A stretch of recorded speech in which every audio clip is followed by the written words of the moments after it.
아이고, 현해탄 너머 권자 누님도 들어오셨다. 반갑습니다. 예, 반갑습니다. 아이고, 너무 반갑습니다. 강금숙 누님 반갑습니다. 아이고, 오늘 얼굴 보여주시네. 할렐루야. 감사합니다. 아이고, 누님 사랑합니다. 여기 모두가 누님 고마워요. 기다리고 있습니다. 네, 늘 고마워요. 아이고, 야, 현해탄 너머요. 아직 태평양 너머 영민 아직 자고 있나? 오빠 지금 녹화 시작했어요. 그래, 그래. 26년 2월 13일 금요 모임을 시작하도록 하겠습니다. 오늘은 요한복음 113강 제12장 생명의 건축을 위한 부활 네 번째입니다. 성령을 주시고 죄를 사하라 하심. 성령을 주시고 죄를 사하라 하심. 본문 말씀 함께 읽겠습니다. 요한복음 20장 20절로 23절입니다. 이 말씀을 하시고 손과 옆구리를 보이시니 제자들이 주를 보고 기뻐하더라. 예수께서 또 가라사대 너희에게 평강이 있을지어다. 아버지께서 나를 보내신 것 같이 나도 너희를 보내노라. 이 말씀을 하시고 저희를 향하사 숨을 내쉬며 가라사대 성령을 받으라. 너희가 네 죄든지 사하면 사하여질 것이요 네 죄든지 그대로 두면 그대로 있으리라 하시니라. 아멘. 오늘 이제 성령과 죄사함 키워드죠. 성령을 주시는 이유는 하나님의 생명으로 회복하기 위해서. 하나님의 생명이 회복되면 죄는 저절로 사해진다는 겁니다. 여기에 이제 죄와 죄들이 나와요. 하나님 같이 되려고 하는 그것은 하나님에 대한 죄고, 죄. 사람과 사람 사이에 일어나는 죄는 죄들이라 합니다. 여기서 네 죄든지 사하면 사하여질 것이라 하는 말은 죄들을 사하여 준다는 겁니다. 용서한다는 말입니다. 결국은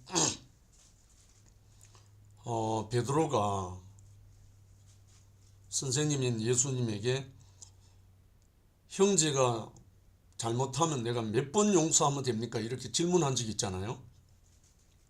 그랬을 때 예수님은 7번 용서해 주면 됩니까? 이렇게 베드로가 최대한 늘려서 7번 용서하면 됩니까? 근데 우리나라에는 상세판이란 말이 있잖아요. 근데 베드로가 7번까지 용서해 주면 되겠습니까? 이렇게 말하니까 예수님이 70번씩 7번이라도 용서할지니라 이렇게 말했어요. 그러면 70번에 7번, 그러면 77이 49, 490번 이런 뜻이 아니고 무한히 용서하는 것이 하나님의 생명이라는 그런 말씀입니다. 그런데 형제와 형제 사이에 있는 그 죄들은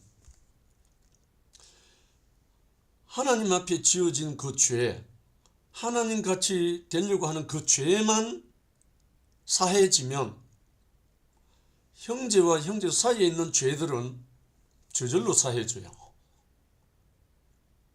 이상한 법칙입니다.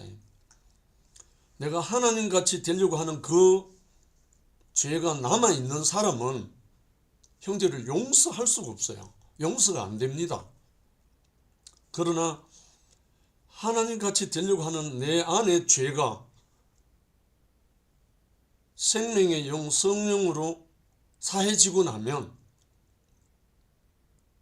형제를 향한 그 죄들은 자연스럽게 사해진다는 거예요. 그래서 70번씩 7번이라도 용서할지니라 이런 말씀이 나온 겁니다. 들어가서 성령을 주시고 죄를 사하라 하심. 아담은 산혼으로 지식을 받아 죄인이 됨. 아담은 하나님이 생기를 불어넣어 만든 산혼이었다. 그 혼은 생명이 아니라 단순히 생명을 받아들이기 위한 그릇이었다. 하나님이 생기를 불어넣은 그것은 생명이 아니고 산혼인데 생명을 받을 수 있는 그릇이었다는 거예요. 그러니까 기능이었다는 말이죠. 생명을 받을 수 있는 기능이었다. 그릇. 근데 씨를 받기 위한 밭하고 같았고 아기를 잉태하기 위한 여자와 같다. 다른 말로 여자의 자궁과 같다 이 말이죠. 그러니까 여호와의 말씀을 받아서 지식과 지혜를 삼아야 하고 그 생명을 받아서 살아내야 했던 것이다. 그러니까 생기를 받아서 산혼이 된 사람이 하나님의 말씀을 받아서 지혜와 생명으로 살아내게 하려고 했던 것이다 이거죠. 그런데 이런 사정을 먼저 알게 된 사단이 선악을 아는 지식을 먼저 먹여가지고 그 지식으로 살도록 만들어버린 거예요. 그러니까 사람은 잘못이 없죠. 사실 아담과 하와가 스스로 선악과를 먹은 것도 아니고 선악의 지식을 먹은 것도 아니고 먼저 그걸 알아서 먹은 것도 아니고 속이는 자가 와서 꼬드겨서 속여서 먹었기 때문에 근원적으로는 사람이 잘못한 게 아니에요. 그걸 책임 전가를 하면 하나님께로 전가할 수도 있죠. 어째 보면 예수를 못 믿는 사람들이 한 거가 대부분 그 말입니다. 왜 하나님이 동산에 사탄을 놔뒀나? 왜 하나님이 동산에 선악을 아는 지식 나무를 놔뒀나? 이렇게 한거하는 사람들이 있어요, 사실은. 근데 사실 선악의 지식의 나무를 사탄이 둔 게 아니거든요. 하나님이 두셨어요. 각종 나무와 선악을 알게 하는 나무도 하나님이 동산에 두셨다고요. 하나님이 동산에 두신 이유를 알고 나면 이 모든 문제가 풀려요. 선악의 지식을 열매는 생명을 받아야 할 아들이 먹을 양식이 아니고 종들이 먹어야 할 양식인데, 다른 말로 하면 천사가 먹어야 할 양식인데 그 꼬드겨 갖고 속임 받아 가지고 아들로서 살아야 할 사람이 먹어버린 거죠. 그러니까 용도가 바뀌어버린 거죠, 사실은. 속아서. 결국은 그것을 회복하기 위해서, 구속하기 위해서 보냄을 받은 아들이 그리스도 예수였잖아요. 어쩔 수 없이 속았기 때문에 그것을 원위치시키려고, 회복하시려고, 구속하시려고 다시 보냄을 받은 아들이 그리스도 예수였기 때문에 이것이 우리에게 복음이라는 겁니다. 그래서 예수를 알고 나면, 참으로 예수를 알고 나면 죄와 상관없는 세계로 우리가 옮겨져서 하나님과 동거하고 형제들을 사랑하고 그렇게 사는 동산으로 회복되게 되어 있다는 거예요. 다른 말로 흰년이 회복된다는 거예요, 사실.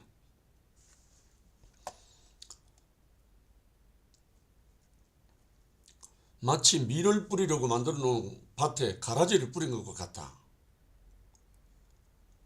그래서 밀을 생산해야 할 밭이 가라지 밭이 되어 가라지를 생산하게 된 것이다.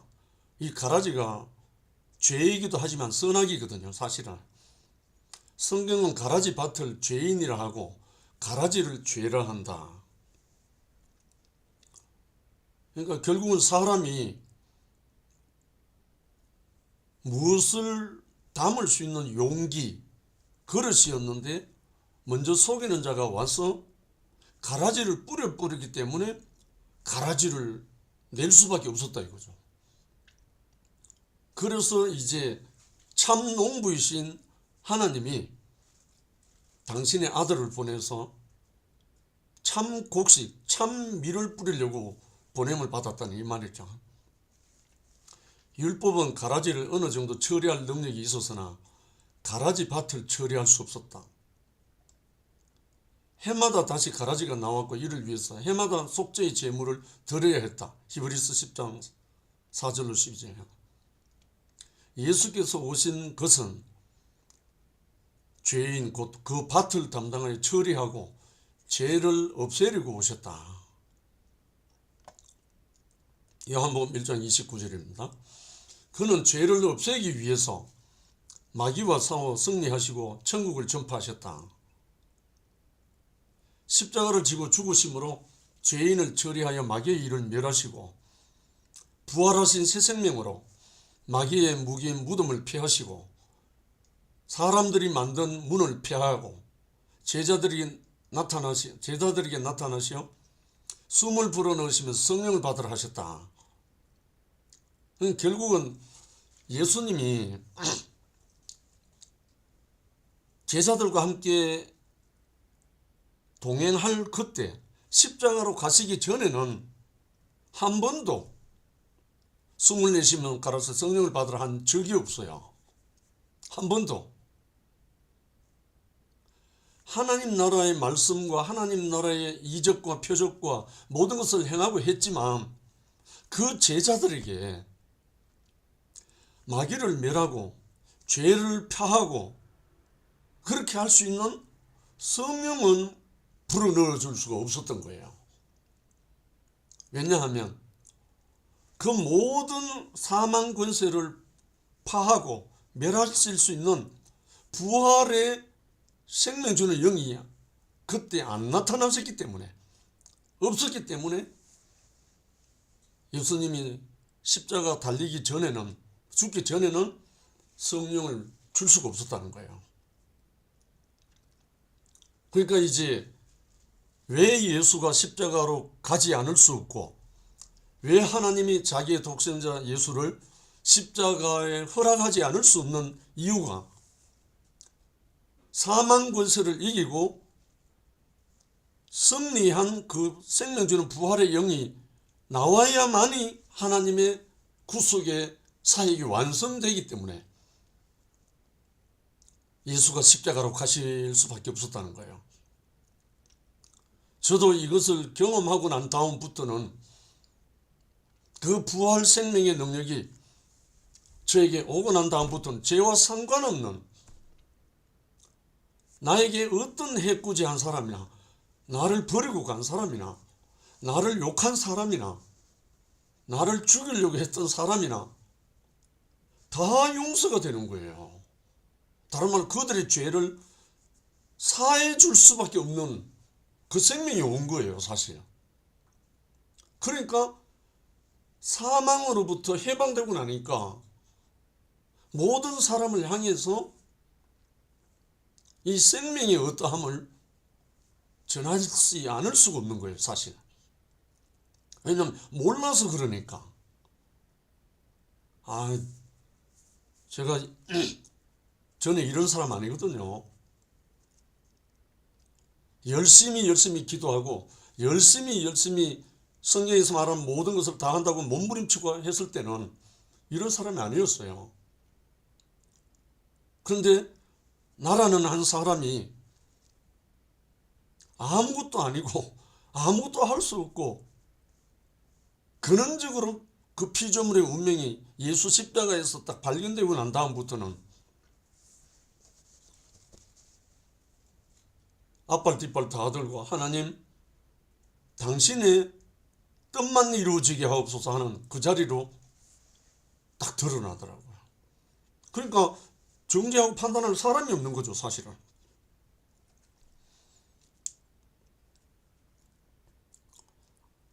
그래서 예수님은 십자가에 못 박혀 죽으시고 장사되고 부활 생명으로 살아나신 후에 그 제자들을 만나서 숨을 내쉬며 가르쳤을 때 성령을 받으라 한 거예요.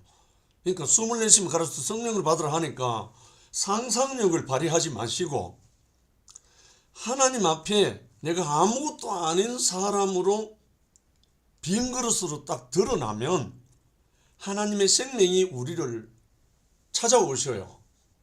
그러니까 하나님의 생명의 영이 우리를 찾아오셔서 당신이 주인 노릇, 다른 말로 말씀이 육체가 되도록 찾아오신다는 거예요. 내가 노력할 게 아무것도 없거든요, 사실.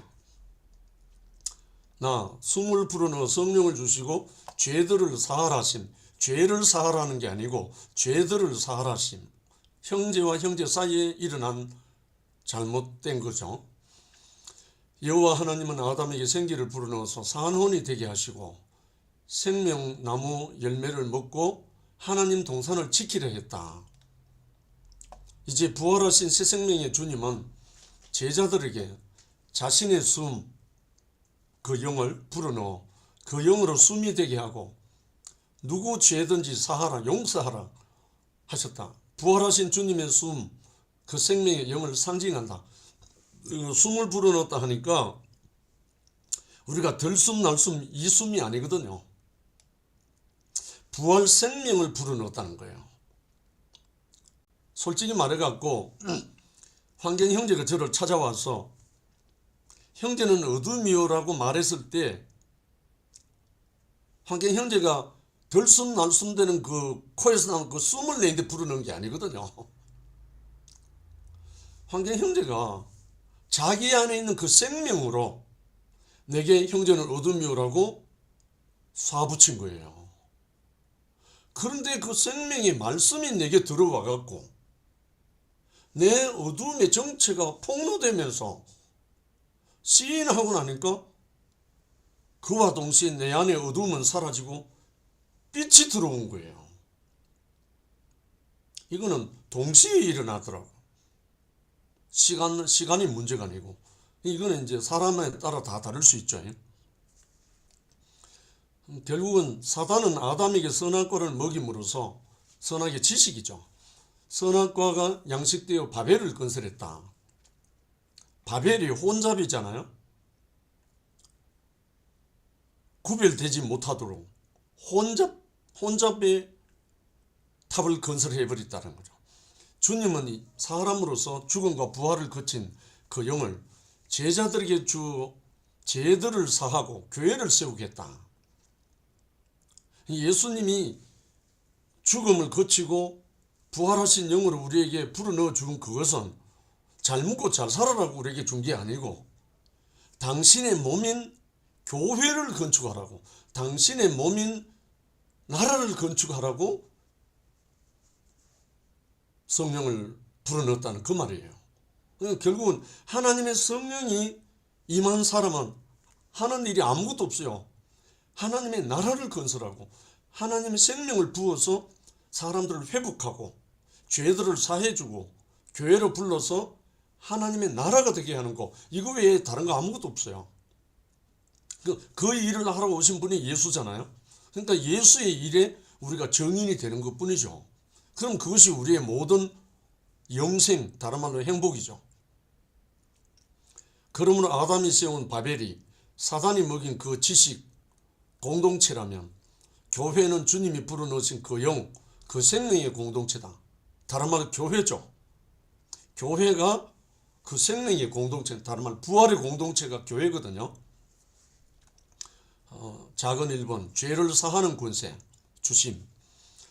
그러므로 너희가 누구 죄들이든지 사하면 사해 줄 것이요 누구 죄들이든지 그대로 두면, 마음속에 간직하고 있으면 그대로 있다.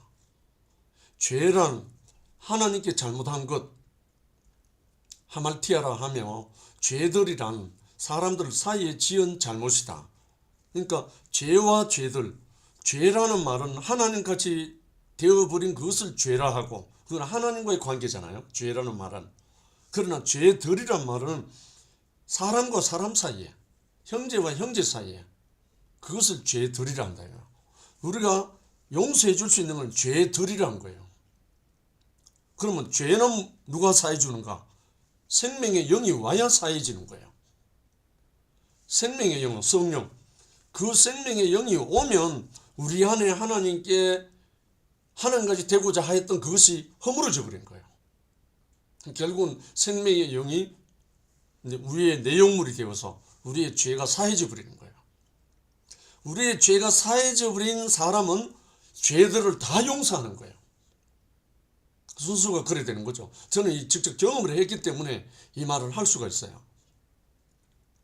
내가 마음이 넓어서 인격이 좋아서 포용력이 많아서 형제들을 그렇게 용서하고 그렇게 한 게 아니고 내 안에 하나님같이 되고자 했던 그 죄가 허물어지고 나니까 사라지고 나니까 모든 형제 자매들을 향해서 용서하시고 자시고 할 자격 자체가 없는 거예요. 그래서 형제들을 사랑하지 않을 수 없는 그 생명 안으로 우리를 부르셨다는 거예요. 죄들은 사람이 서로 사해야 하는 것이다. 죄는 하나님께서 사해 주셔야 하며 죄는 하나님께서 사해 주셔야 물로 성령으로 죄들은 사람들이 서로 용서해야 하는 것이다. 진짜 너무나 순리죠. 부활은 하나님까지 되려함을 정복하고 다시 시작된 생명이다. 정말 은혜로운 말씀이잖아요. 부활 생명은 죄를 정복하고 죄가 뭐요? 하나님까지 되려한 것이 죄니까 그것을 정복하고 다시 시작된 생명이다. 그래서 죄들을 사하는 권세를 제자들에게 주시고 너희가 누구 죄들인지 사하면 사해진다 했다. 부활 안에 있는 사람들은 주님이 우리 죄와 죄들을 사하신 것 같이 다른 사람들을 죄들을 사해야 한다는 것이다. 우리 주기도문에 그런 말 있죠. 우리가 우리의 죄를 사하여 준 것 같이 이렇게 말하잖아요.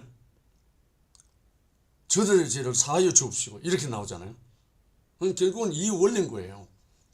왜냐하면 예수 그리스도가 십자가에서 죽음으로 말미암아 세례 요한이 고백한 것처럼 보라 세상 죄를 지우고 가는 하나님의 어린 양이로다. 몰라서 속아서 하나님 앞에서 선하게 지식으로 말미암아 다 죄인이 되었던 우리를 그 모든 죄를 짊어지고 십자가로 가신 분이 예수라는 거예요. 그러니까 그 예수를 신뢰하고 믿고 받아들이면 우리에게 그 죄가 죄의 사망 권세가 다 허물어져 버린다는 거예요. 사라져 버린다는 거예요. 그래서 예수의 권세가 이 권세인 거예요. 죄를 끝내는 권세는 십자가에서. 주님이 세상에 오신 것은 죄를 사하려고 오셨다. 용서하려고 오셨다. 하나님과 사람 사이에는 죄가 가로막고 사람과 사람 사이에는 죄들이 가로막고 있다. 하나님은 의를 요구하시고 사람의 죄를 범한 것이다. 하나님은 의를 요구하시고 사람은 죄를 범한 것이다. 우리에게 하나님이 의를 요구한다는 말은 하나님 앞에 바른 관계를 요구한다는 말이죠. 의, 오를 의자가 어떻게 되어 있잖아요. 한자로 보면 나자 밑에 양양자잖아요. 오를 의자가. 그러니까 의라는 말 바른 관계를 말하거든요. 내가 높아져서 하나님까지 되어버린 그것이 불의한 거죠. 불의. 의에서 떠난 거란 말이죠. 그런데 하나님 앞에 하나님의 의는 뭔가 하면 하나님과 나와의 관계가 정상적으로 회복될 때 하나님의 의가 회복된다는 거예요. 우리가 하나님 앞에 불의하다는 말은 하나님 앞에 우리의 위치가 어긋나 버렸다는 말이잖아요. 그래서 예수가 우리에게 오신 것은 하나님의 의를 회복하기 위해서 왔다. 그래서 하나님은 의를 요구한다. 사람은 죄를 범했다. 근데 하나님이 요구하시는 의와 사람이 하나님까지 되려 하는 죄는 공존할 수가 없다. 이게 이제 우리에게 가장 핵심입니다.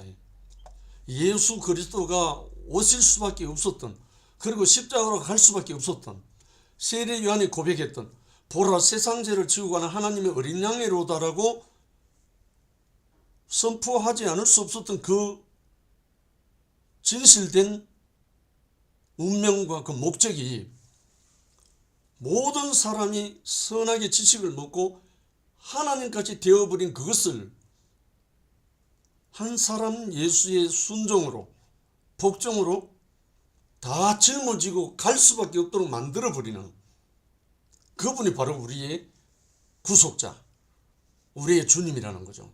그래서 우리는 이 예수를 알면 알수록, 예수를 깊이 알면 알수록 하나님같이 되려고 하는 그 모든 것에서 해방되고, 그리고 형제와 형제 사이에 일어난 모든 죄들도 자동으로 사해진다는 거예요. 용서가 된다는 거예요. 이것을 경험하고 나면 영생이 흐르고 인간의 최고의 세상 말로는 행복이란 말이었죠. 하나님이 요구하시는 의와 사람이 하나님까지 되려는 죄는 공존할 수가 없다. 그러므로 죄는 반드시 처리되어야 하고 죄들은 용서되어야 한다. 대책 첫 번째, 죄를 다스리기 위한 율법. 요즘 율법이란 말이 많이 나오죠. 월요일날 순택이 형을 통해서 죄를 다스리기 위하여 율법을 주셨으나 그 율법은 사람의 완악함을 인하여 죄를 죄되게 했을 뿐이다. 다스리지 못했고 사하지도 못했다. 율법의 효력이 사람은 계율이나 명령이나 혹은 교육이나 수양을 통해서 죄에서 돌이키지 않는다. 돌이킬 수가 없다는 거예요. 사람은. 왜냐하면 속생명이 그게 아니기 때문에. 아무리 바깥에서 가르치고 수양시키고 교육해도 돌이킬 수가 없다는 거예요. 그 생명이 그 생명이기 때문에. 오히려 자기 의만, 자기 옳음만 강화시킨다는 거예요. 사람의 죄는 누군가가 사해줘야 할 문제다. 사람의 그 하나님까지 데리고 했던 그 죄는 누군가가 없애줘야 할 문제다. 대책 두 번째, 그래서 구원자가 필요하다.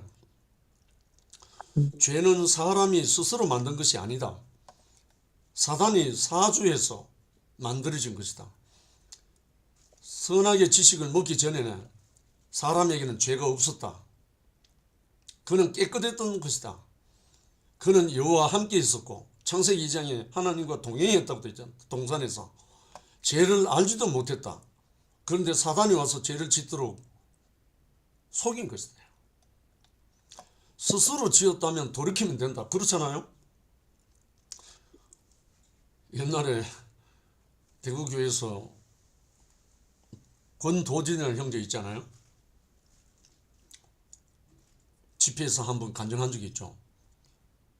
담배를 피우다가 이걸 끊으려고 작정을 하다 보니까 보통 담배 피우던 사람들이 금연을 하려면 그 중독 때문에 많이 힘들다 그러잖아요.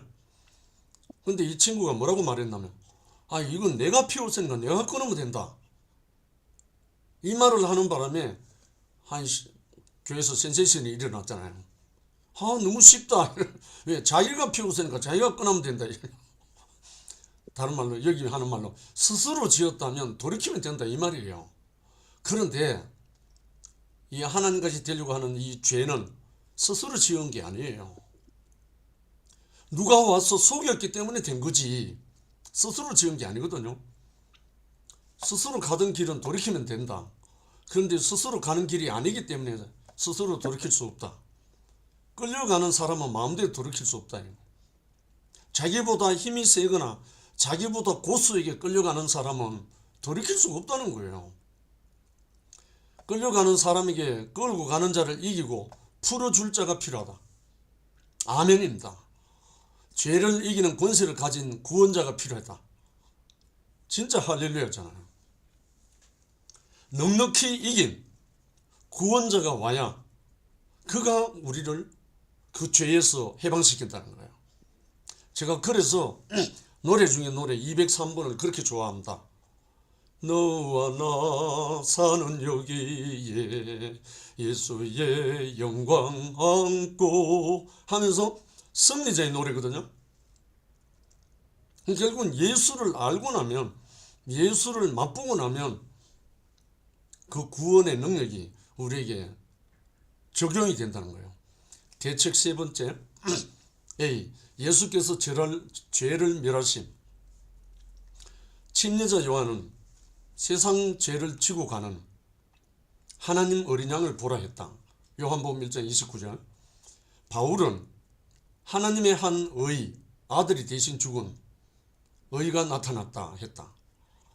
예수님이 오신 것은 우리 죄를 없애려고 오신 것이며 십자가는 인류의 죄를 끝내기 위한 것이었다. 히브리서 9장 26절 참고하시기 바랍니다. 사람에게는 죄를 짊어지고 없애줄 수 있는 어떤 사람이 필요했다. 그래서 구속자가 와야 한다는 거예요. 구속은 죄를 끝내는 것이다.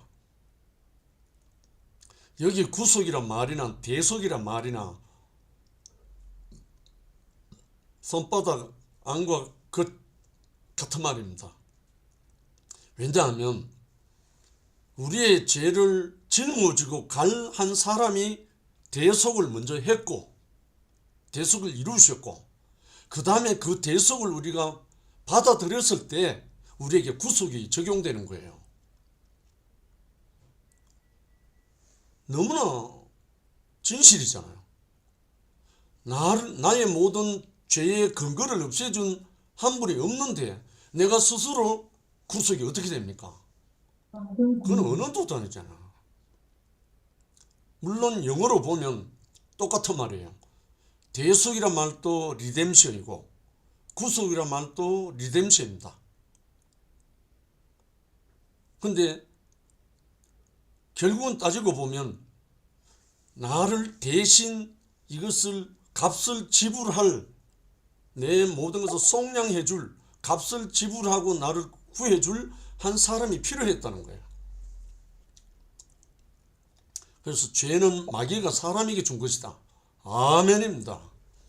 죄는 사람이 스스로 지은 게 아닙니다. 그러므로 사람이 정복해야 한다. 마귀가 줬기 때문에. 주님께서는 사람으로서 그 죄를 일으키는 마귀와 싸워 물리치고 하나님 나라를 전파하셨다. 죽으심을 통해 하나님 앞에 화목제를 드림으로써 그의 진노를 거두게 하셨다. 이게 그리스도 예수가 우리에게 절대적으로 필요했던 로마서 전 말씀이 바로 이 말씀입니다. 절망적인 사람에 대한 완전한 구원의 대책이란 말이 로마서 전체의 주제거든요. 그래서 우리를 구속하실 한 분이 절대적으로 필요했다는 그 말씀입니다. 죄는 아들의 죽으심으로 멸하여졌다. 그러므로 우리들은 이 죄를 정복하신 주님의 권세, 제가 절기어이 늘 말씀했던 마태복음 28장 18절로 20절입니다. 하늘과 땅의 권세를 내게 주셨으니 그러므로 너희는 가서 모든 족속으로 제자를 삼아 아버지와 아들과 성령의 이름으로 세례를 주고 내가 너희에게 분부한 모든 것을 가르쳐 지키게 가라. 볼지어다 세상 끝날까지 내가 너희와 항상 함께 있으리라. 이 약속을 하시고 언약을 하시고 성천하셨다고 나옵니다. 하나부터 열까지 다 답을 내놓고 길을 열어놓고 성천하셨다고 되어 있습니다. 그리고 난 다음에 우리에게 주신 게 뭡니까? 숨을 내쉬면 가를 때 성령을 받으라 했다는 거예요. 이 성령은 허황된 게 아닙니다. 결코 허황된 게 아닙니다. 그 생명을 우리에게 생명의 영으로 말씀으로 우리에게 부어주시겠다는 거예요. 그래서 말씀이 육체가 된다는 말이죠. 죄들을 사하고 사람들을 교회로 불러들여 하나님 나라를 건축해야 한다.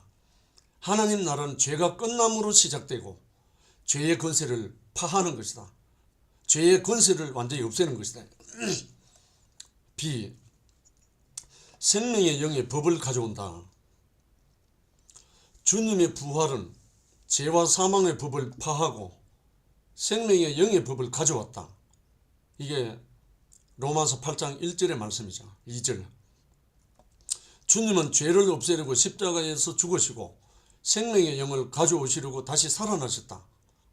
만약에 십자가에 못 박혀 내려오지 못하고 죽은 그걸로 끝난다면 부활 생명이 나타나지 않는다면 십자가에 죽으면 헛되죠. 아무 쓸모없죠. 완전 도로함이 되어버리는 거죠. 근데 십자가에 못 박혀 죽으시고 3일 만에 하나님의 생명의 영으로 부활하셔서 우리에게 그 생명의 영을 공급해 주시기는 목적이라는 거예요. 십자가는 수단이었고 목적은 부활 생명 성령이었습니다. 그러니까 우리를 하나님의 나라로 회복시키는 거죠. 다른 말로 흰년이 회복되는 거죠. 그렇다. 이제 우리는 죄와 사망의 법 아래 있지 않고 부활의 영의 법 안에 있다. 주님이 완전하게 승리하시기 전에는 인류는 죄와 사망의 법 안에 있었다. 그렇잖아요. 저도 한 형제를 만나기 전까지는 죄와 사망의 법 안에서 몸부림쳤었어요. 그래서 마지막에 제가 식음을 전폐하고 금식기도 들어가서 몸부림쳤던 일이 바로 이 이야기입니다. 죄가 있는 곳에 사망의 법이 따른다. 그러므로 이 법에서 자유할 자는 아무도 없다. 이건 제가 경험한 겁니다. 그런데 주 예수님의 죽으심으로 죄와 사망의 법은 파하여졌고 부활하심으로 생명의 법이, 영의 법이 왔다. 이게 그 유명한 사도 바울의 고백. 오호라 나는 공고한 사람이로다. 누가 이 사망의 법에서 나를 해방할 자가. 그렇게 몸부림치면서 예수 그리스도 안에는 결코 정죄함이 없다. 죄와 사망의 법에서 생명의 성령의 법이 우리를 해방했다고 선포하고 높이 증거한 로마서 8장 1절 2절입니다. 그러므로 우리가 죄들을 사하면 죄와 사망의 법은 자동으로 폐지된다. 그러나 우리가 죄들을 사하지 않으면 그 법은 그대로 권세를 행하는 것이다. 너희가 그대로 두면 그대로 있을 것이다. 항복을 받았으면 반드시 적군의 무장을 해제해야 된다. 이 참 너무나 신선한 말씀입니다. 신선한 말씀이라고요. 항복을 받았으면 반드시 적군의 무장을 해제시켜야 된다. 제가요 하나님같이 되려고 하는 그 선악의 지식으로 판단하고 정죄하던 그 속에 있었던 제가 그 하나님같이 되려고 하는 그 어떤 것이 사해지고 나니까 내가 만나는 사람마다 사람들을 무장해제시키기 시작하더라고요. 오늘 또 제가 동구 지역에 있는 학교 행정실을 10개의 학교를 다녀왔습니다. 영업 차원에서. 주로 가면 누구를 만나면 행정실장이나 계약 담당자나 이런 분을 만나거든. 대부분 여자분이죠. 30, 40대. 그들에게 제가 찾아갈 때 제가 완전히 무장 해제된 사람으로 갑니다. 경계하는 마음이 조금도 없어요. 그렇게 가니까 그들도 처음 보는 사람이 많거든요. 왜냐하면 1년마다 교체되는 분들이 대부분이기 때문에 인사이동되고 갈 때마다 새 사람이에요. 그래서 오늘도 동부고등학교 계약 담당자가 한참 이래 저를 쳐다보고 대화를 주고받다가 본부장님 녹색 제품 구매할게요. 그 자리에서 바로 이야기를 하는 거예요. 그래서 어떻게 그렇게 바로 그렇게 말씀하시니까 아이고 본부장님 뭐 어떻고 저떻고 이렇게 하더라고요. 단번에 제가 회사의 대표에게 그 희소식을 날려줬습니다. 알아서 준비하시라고. 결국은 뭐냐, 나에게 경계심이 없고 내게서 모든 사람에서 열린 마음이 있으면 다른 사람도 그걸 느끼는가 봐요. 그래서 마음문을 여는 거예요. 제가 공연히 회사에서 영업 잘한다 하는 게 아니고 제가 열린 마음인 거예요. 다른 말로 사람들에 대해서 경계심이 없는 거예요. 그래서 회사에 말했죠. 홍보 영업하는 사람들 교육 좀 시켜달라고. 그래서 제가 시킨 대로 하면 내가 하겠다고 하니까 하겠다고 그래요. 그래서 제가 뭐라고 한마디만 했냐면 여기는 방법이 없고요. 사람들 좋아만 하면 됩니다. 경계하지 마시고 어떤 곳에 어떤 분들을 만나든지 간에 가서 사람들만 좋아하면 됩니다. 그게 제일 어렵거든요. 자기 마음이 열려있는 사람이 아니면 그거 제일 어려운 거예요. 다른 말로 하나님같이 하나님께 되어버린 그 죄가 사해지지 않은 사람은 안 돼요. 하나님까지 된 그 죄가 사해진 사람은 모든 사람에서 열린 마음으로 찾아갈 수 있고 나아갈 수 있는 거예요. 그래서 적군을 무장을 해제시킨다 이 말이에요. 마지막으로 두 번째, 죄를 사하고 생명으로 교회를 건축한다. 교회라는 말 자체가 에클레시아잖아요. 불러냄을 받았다. 불러내었다. 어디에서? 죄 가운데서 구별해서 불러냈다는 말이 교회입니다. 그러면 어떻게 불러냈는가?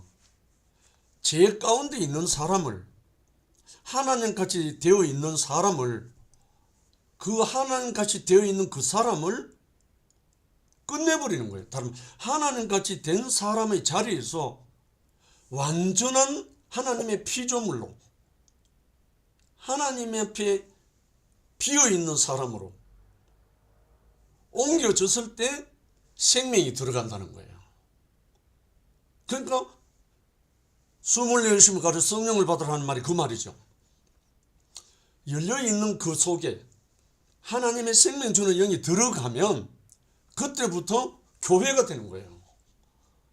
생명의 영, 생명 주는 그 영, 예수의 그리스도의 그 너희 가운데 이 마음을 품으라, 그리스도 예수의 마음이냐 하는 말이 다른 게 아니고 그 생명이 들어가면 교회가 된다는 거예요. 얼마나 쉽습니까? 이거는 정말 하나님이 우리의 갈망보다, 우리의 원함보다 하나님이 더 원하는 거죠. 자기 독생자를 죽이기까지 하나님이 목적하신 바가 바로 이거니까 우리 모두를 불러서 하나님의 나라, 하나님의 교회, 하나님의 동산 목적하신 것이니까요. 그러므로 우리는 가는 곳마다 만나는 사람마다 먼저 하나님과 사람 사이의 죄가 사해졌음을 선포하고, 여기 선포가 나오네요. 2층에 선포라는 말 많이 하는데 엉뚱한 걸 선포하지 말고 하나님같이 되어버린 우리가 부활하신 그리스도로 말미암아 우리가 완전히 해방된 그 부활 생명을 선포해야 되죠. 엉뚱한 걸 선포할 게 아니라 죄들을 사하여 그 권세를 해제하고 교회를 불러 하나님의 백성이 되게 해야 한다. 이게 우리가 복음을 전하는 영광이고 기쁨이고 승리자의 노래가 되는 거죠. 부활을 전파하는 것은 죄의 권세를 파하고 새 생명을 전파하는 것이다. 할렐루야. 주님은 자신이 아버지께로부터 생명으로 보내심을 받은 것 같이 부활의 영 생명을 주어 우리를 보내신다. 부활의 세계가 열렸다. 우리는 이 사실을 전파해야 한다.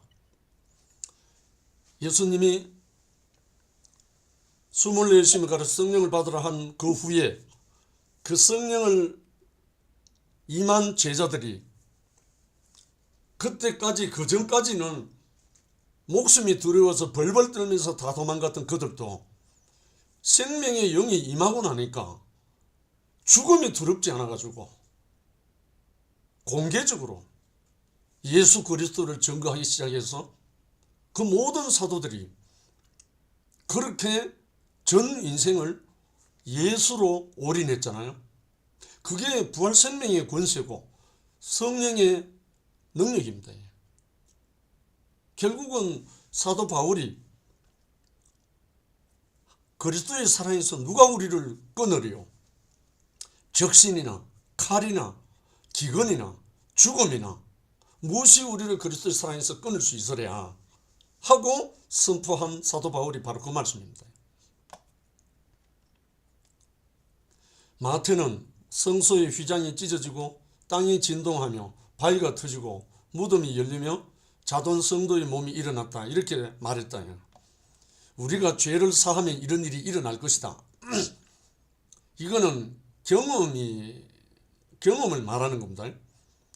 제가 형제를 만나서 내 안에 무덤이 터지고 열리고 내 안에 잠자던 그 생명이 몸이 회복되고 나니까 기뻐서 견디지를 못했는 거예요. 그런데 이상하게요. 제가 그 전에는 참 이상하죠. 제 몸에 종기가 늘 났어요. 이거는 제 개인적인 감정입니다. 늘 종기가 났는데 하나 옛날에 뭐 고약을 붙이고 고름을 짜내고 이런 옛날에 많았잖아요. 늘 종기가 하나씩 났었어요. 그런데 이 복음을 받고 이 부활 생명의 능력을 힘입고 나온 다음에 기뻐서 견디지 못한 그때부터 한 6개월 정도 지났을까? 그때부터 이 종기가 사라져버린 거예요. 너무나 신기한 거예요. 그래서 그 후부터 지금까지 몇 년 지났습니까? 38년이 지났잖아요. 종기가 한 번도 안 난 거예요. 그런데 그때 느낀 게 뭐냐면 내가 피가 깨끗해진 느낌을 받은 거예요. 이거는 순전히 제 개인적인 감정입니다. 생명의 어떠함이 나를 사로잡으니까 참 신기하게 하나님의 생명의 능력이 육체적인 몸에도 나타나는 거예요. 그래서 우리 안에 하나님같이 되어버린 그 죄가 허물어지고 나면 우리 안에 생명의 무덤이 생명이 진동해서 사망이 열리고 자던 성도가 일어난다 이 말이잖아요. 그래서 우리를 하나님의 백성이 되어 예수의 정인되기에 조금도 부족함이 없도록 우리를 부르시고 우리에게 당신이 행했던 그 모든 생명의 영을 우리에게 부어주셔서 그 생명의 말씀을 우리에게 주셔서 우리도 승리자로 하나님을 찬양하고 형제들을 사랑할 수 있도록 인도해 주신 그 주님을 찬양하지 않을 수가 없습니다. 주님을 찬양합니다. 아멘.